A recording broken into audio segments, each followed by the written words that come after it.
തിരുമേനി, വലിയ ഗുരുശ്രേഷ്ഠൻ ബഹുമാനപ്പെട്ട സ്നേഹമുള്ള വലിയ ശ്രേഷ്ഠരെ, മാനേജ് കമ്മിറ്റി, ഭദ്രാസന കൗൺസിൽ, മറ്റ് വളർന്നുകൊണ്ടിരിക്കുന്ന എല്ലാ പ്രിയപ്പെട്ടവരുണ്ട്. ഈ ഒരു സ്വീകരണത്തിന്റെ ആവശ്യമൊന്നും ഉണ്ടായിരുന്നില്ല. മറിച്ച് ഒരു സ്വീകരണം ഞാൻ ഒരിക്കലും ആഗ്രഹിക്കാറില്ല. പള്ളികളിൽ നിന്നൊരു ഓണം മേടിക്കാനോ സംഭവം മേടിക്കാനോ തയ്യാറായിട്ടില്ല. ഇത് ഒരു വലിയ ദൗത്യം നിർവഹിച്ചു എന്ന് പലപ്പോഴും പലരും പറയാറില്ല. അങ്ങനെ ഒരു ദൗത്യം നിർവഹിച്ചു എന്നുള്ളതായ തോന്നൽ ചിന്തയൊന്നും എനിക്കില്ല. പക്ഷേ ഒരു വലിയ സന്തോഷമുള്ളത്, ഞാൻ ഈ ദൈവവേലയ്ക്ക് വേണ്ടി ഇറങ്ങി പുറപ്പെടുന്ന സമയത്ത്, പ്രത്യേകിച്ച് അവിവാഹിതനായ ഒരു വൈദികനാകാമെന്ന് ആഗ്രഹിച്ചതായ സമയത്ത് പല ആളുകളും ചോദിച്ചതായ ചോദ്യമുണ്ട്: ഈ പ്രായമുള്ള ആര് നോക്കും, അല്ലെങ്കിൽ എങ്ങനെ ജീവിക്കും, ആര് കരുതും എന്നുള്ളതായ ചോദ്യം പലപ്പോഴും പലരും പല സന്ദർഭങ്ങളിലും ഇപ്പോഴും ചോദിച്ചുകൊണ്ടിരിക്കുന്നു. അതിൻ്റെ ബന്ധുക്കളും സ്വന്തക്കാരും അതുപോലെ സ്നേഹമുള്ള എല്ലാവരും ചോദിക്കാറുണ്ട്. ഇപ്പോഴൊക്കെയും എൻ്റെ ഒരു ധൈര്യം ദൈവം കരുതുമെന്നുള്ളതായ ചിന്തയാണ്. ഇത്രയും വർഷക്കാലം ദൈവം തന്നെയാണ് വഴി നടത്തിയത്. യാതൊരു മുൻവിധികളോ അല്ലെങ്കിൽ മറ്റ് പ്രത്യേകമായ ഒരു മുൻ കാര്യങ്ങൾ കൂട്ടി പ്ലാൻ ചെയ്തതൊന്നുമല്ല ഇതുവരെ ജീവിച്ചത്. മാത്രമല്ല 14 വർഷക്കാലം ഈ സഭയുടെ ചോറുകൊണ്ടാണ് ഞാൻ വളർന്നത്. അതിൻ്റെ കരുതൽ ദൈവം എനിക്ക് നൽകിയിട്ടുണ്ട്. പ്രത്യേകിച്ച് ഇപ്പോൾ ഇങ്ങനെയൊരു പ്രതിസന്ധി ഉണ്ടായ ഘട്ടത്തിൽ എനിക്ക് സംബന്ധിച്ചിടത്തോളം ചെറിയൊരു പനി വന്നാൽ പോലും എൻ്റെ കുടുംബാംഗങ്ങൾ, എൻ്റെ മാതാപിതാവല്ല, അവരുടെ ബന്ധുക്കളും ആ കുടുംബാംഗങ്ങളെല്ലാം വളരെ കാര്യമായിട്ട് വന്ന് അന്വേഷിക്കാറും ഒരു ചെറിയ പനി വന്നാൽ പോലും വണ്ടി വിളിച്ചു വന്ന് അന്വേഷിക്കാറും. എന്നാൽ ഈ ഒരു സംഭവത്തിൽ എൻ്റെ മാതാവിൻ്റെ സഹോദരൻ ഒഴികെ വേറെ ആരും ആ കുടുംബത്തിൽ അന്വേഷിച്ചു. കാരണം അവരെല്ലാം മറ്റൊരു വിഭാഗത്തിൽപ്പെട്ട ആളുകളാണ്. എന്നാൽ സഭ എത്രമാത്രം കരുതി സ്നേഹിച്ചു എന്ന ചോദ്യം ചോദിച്ചവർക്കെല്ലാം ഉള്ളതായ മറുപടിയാണ് ഇന്ന് ഇവിടെ കൂടി വന്നിരിക്കുന്ന നിങ്ങളേവരും എന്നുള്ളത് എനിക്ക് സാക്ഷിക്കുവാനായിട്ട് സാധിക്കുന്നു. മാത്രമല്ല, എന്നെ സംബന്ധിച്ചിടത്തോളം ചെറിയ പ്രശ്നം മാത്രമായിട്ടാണ് തോന്നിയത്. ഇത്ര വലിയ ഒരു സംഭവമായിട്ടാണെങ്കിൽ ലോകത്തിന്റെ വിവിധ ഭാഗങ്ങളിൽ നിന്ന് ധാരാളം ആളുകൾ ഫോണിലൂടെയും മറ്റു കാര്യങ്ങളിൽ ആശുപത്രികളും മറ്റും വന്ന് അന്വേഷിച്ചു. പ്രത്യേകിച്ച് ഹോസ്പിറ്റലിൽ ആ സമയത്ത് തന്നെ പെട്ടെന്ന് സെക്യൂരിറ്റി നിയമിച്ച അച്ഛന്മാരെ പോലും ഇങ്ങോട്ട് പ്രവേശിപ്പിക്കാൻ സാധിക്കാത്തത് എത്രമാത്രം ആളുകൾ അന്വേഷിച്ച് തിരഞ്ഞു വന്നു. ഇതിലെല്ലാം സഭ ദൈവമെന്ന് കരുതുന്നു. 100% ഒരിക്കൽ പോലും ജീവിതത്തിൽ ഒരു മിനിറ്റ് പോലും ഒരു സെക്കൻഡ് പോലും തിരിഞ്ഞിരിക്കാത്ത സാഹചര്യത്തിലാണ് അത് ഇന്നും അതുപോലെ തന്നെ ഒന്നുകൂടി വെളിവാക്കി തന്നിരിക്കുന്ന ഒരു സന്ദർഭമാണ്. അതുകൊണ്ട് ഇനിയും സഭയ്ക്ക് വേണ്ടി തന്നെ ജീവിക്കുവാൻ തന്നെയാണ് ഞാൻ ആഗ്രഹിക്കുന്നത്. അതിൽ ഇങ്ങനെയുള്ളതായ പ്രശംസകളോ അല്ലെങ്കിൽ അതൊരു ദൈവത്തിന് വേണ്ടി ഇറങ്ങി ജീവിക്കുമ്പോൾ എന്തെങ്കിലും കഷ്ടതകൾ നമുക്ക് ഉണ്ടാകും. അതുണ്ടാകണമെന്നാണ് നമ്മൾ പ്രസംഗിക്കുന്നത്. നമ്മുടെ ജീവിതത്തിൽ ഏതെങ്കിലും തരത്തിൽ ഉണ്ടായില്ല എങ്കിൽ നമ്മുടെ പ്രസംഗം കൊണ്ട് യാതൊരു പ്രയോജനമില്ല. ഇവിടെ നടന്നതായ സംഭവം ഞാൻ പല സന്ദർഭങ്ങളിലായിട്ട് വിവരിച്ചിട്ടുള്ളതാണ്. പ്രത്യേകമായിട്ട് പല ആളുകൾക്കും അതിനെക്കുറിച്ച് സംശയമുണ്ട്. മറ്റാകൂലത്തെ ചവിട്ടിയോ ഞങ്ങളുടെ നാട്ടിൽ പറയുന്നത് കേസിന് വേണ്ടി ആശുപത്രിയിൽ പോയി കിടക്കുകയാണ്. വേറെ ഞങ്ങളുടെ അടുത്ത ഒരു പള്ളിയിൽ അനൗൺസ് ചെയ്തത്, ഞാൻ നേരത്തെ അതുകൂടി ചേർത്ത് കയറിയിരുന്നു. അവിടെ ഒരു അച്ഛൻ വന്നപ്പോൾ ഞാൻ ആദ്യം അച്ഛനെ കയറി തല്ലി അച്ഛൻ്റെ കഴുത്ത് ഒടിച്ചു.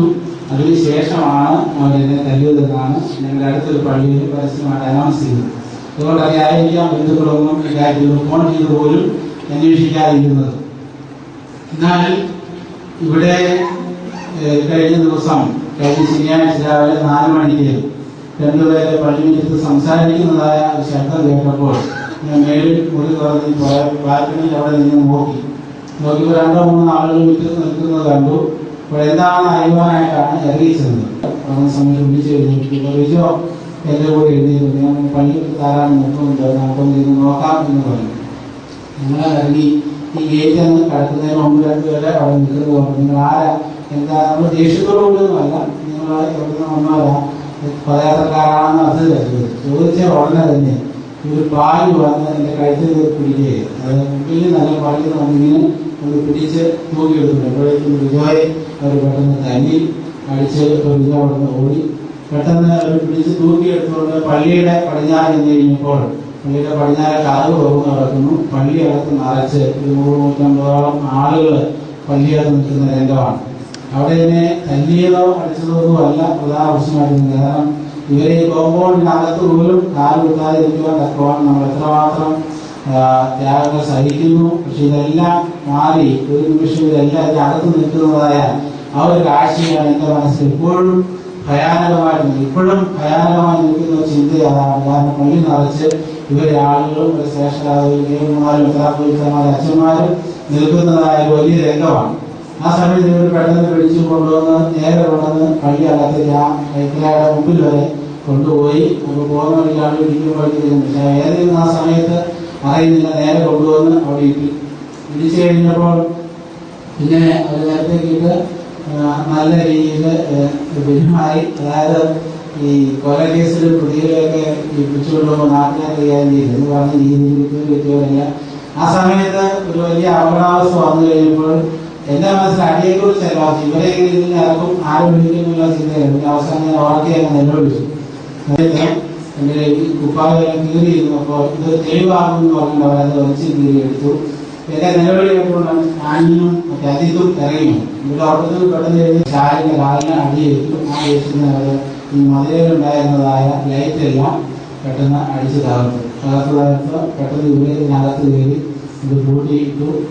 അകത്ത് കയറിയായിട്ട് പിള്ളേർ പേടിച്ചു.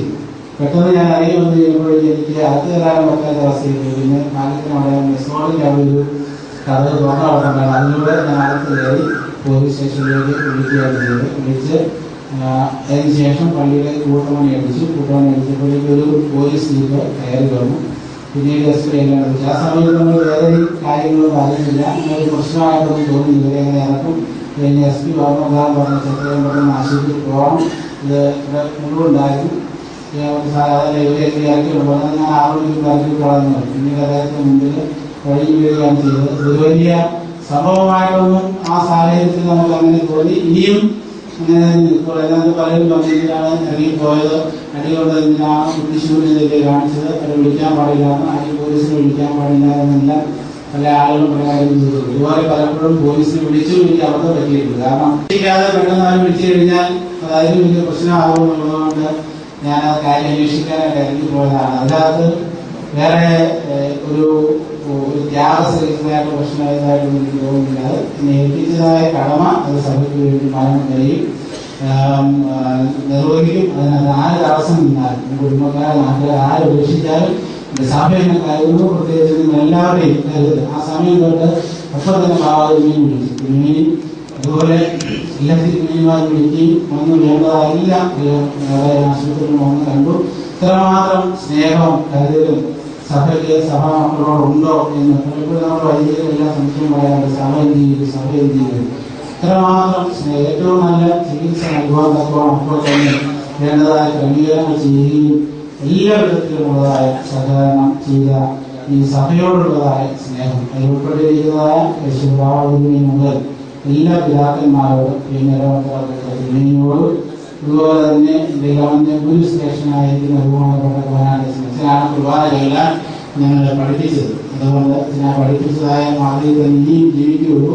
അവരുടെ ആരോടും വൈരാഗ്യമോ ശത്രുതയോ അല്ലെങ്കിൽ പ്രതികാര ബുദ്ധിയോ അവർക്ക് എന്തെങ്കിലും സംഭവിക്കുമെന്ന ചിന്തയൊന്നും മനസ്സിലില്ല. ഒരിക്കലും ചിന്തിച്ചിട്ട് പോലുമില്ല. ദൈവം തക്കതായ പ്രതിഫലം എല്ലാവർക്കും നൽകട്ടെ എന്ന് നമുക്ക് പ്രാർത്ഥിക്കാൻ പറ്റുന്ന തെറ്റ് ദൈവം അവരോട് ക്ഷമിക്കട്ടെ എന്ന് മാത്രമേ അവർ ചെയ്യുന്നതായിട്ടുള്ളതായ ശിക്ഷ കൂടുതൽ പലരും വന്ന് നമ്മുടെ ആൾക്ക് തന്നെ രഹസ്യമായിട്ട് ചോദിക്കും, ഈ മെത്രാശി ചവിട്ടിയെന്ന് പറഞ്ഞത് ശരിയാണോ, അതോടൊപ്പം ഈ കേസിന് വേണ്ടി പറയുന്നതാണ്. ഞാൻ പള്ളിയിൽ നിന്നോട് പറയുകയാണ്, അത് ശരിയായ കാര്യമാണ്. അതുപോലെ വൈദികരും എല്ലാവരും ദൈവം അവരെ ക്ഷമിക്കട്ടെ എന്ന് പ്രാർത്ഥിക്കും. പ്രത്യേകമായി എല്ലാവരോടുള്ളതായ നന്ദിയും സ്നേഹവും ഈ സമയത്ത് അറിയിക്കും.